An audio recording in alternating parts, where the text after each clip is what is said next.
这是要现场烹饪的节奏，直接给我打了一鸡蛋，拿了一盘丝瓜，啥也看不见。你有这家好那都很乌拉拉。今儿呢，我们去闹一碗香喷喷的煲仔饭 ，Let's go。你好，您给我来一碗煲仔饭。什么煲仔饭？给我来一辣味吧，丝瓜汤来一个，现做是吧？对。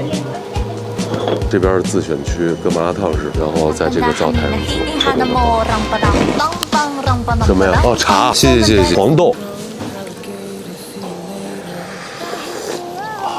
普洱茶，这地儿呢特别硬，在一个城中村里，后面这条巷子就是传说中的煲仔巷。哎，我好像第一次给大家拍煲仔饭。我来的这家店呢，在网上也是饱受争议。现在目测下来，给我的感觉就是环境一般。谢谢。我要一鸡蛋丝瓜汤，直接给我打了一鸡蛋，拿了一盘丝瓜，这是要现场烹饪的节奏。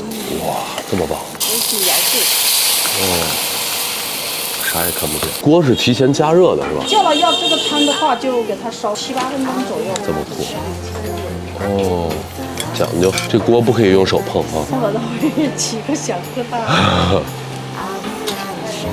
谢谢。外地的朋友可能不知道，广东人把丝瓜叫西瓜，把西瓜叫西瓜。我讲的对唔对啊？先来尝一下这个现场烹饪的丝瓜鸡蛋汤。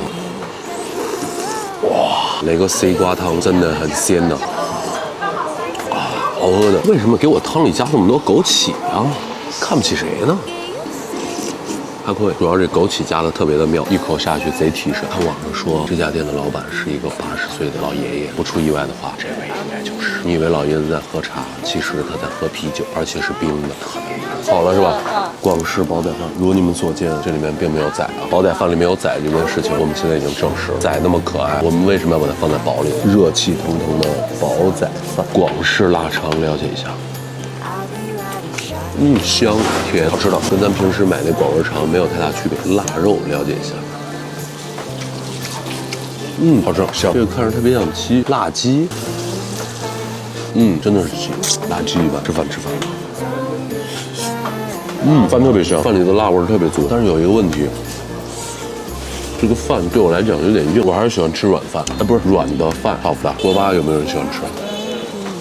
因为是脆的，锅巴就还好。黄豆是干嘛的？我还是没搞清楚。哎，爷爷，这个黄豆是加进去的吗？哦，谢谢。跟爷爷说话都说不太清楚，各位反正少喝酒。加了黄豆之后，口感的层次上明显是有提升。随之而来的问题就是甜了。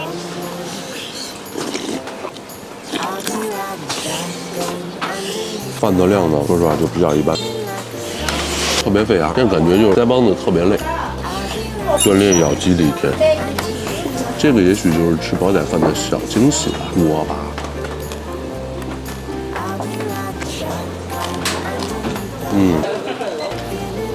一顿饭吃了就贼费脸。OK， 我们现在已经吃完了，可能是因为我手贱啊，非得把那黄豆倒到饭里，导致咸了。总体来讲，辣味 OK， 米饭呢也 OK， 吃到底你能吃到大块锅巴，非常的棒。丝瓜汤是清甜的，好喝，特别是老板帮我抓那把枸杞，非常的顶。环境呢就深圳的城中村，你们可以看，虽然这路很窄，但也是路边摊系列。好的，我们进入消费30元。好的，我们下期见，拜拜。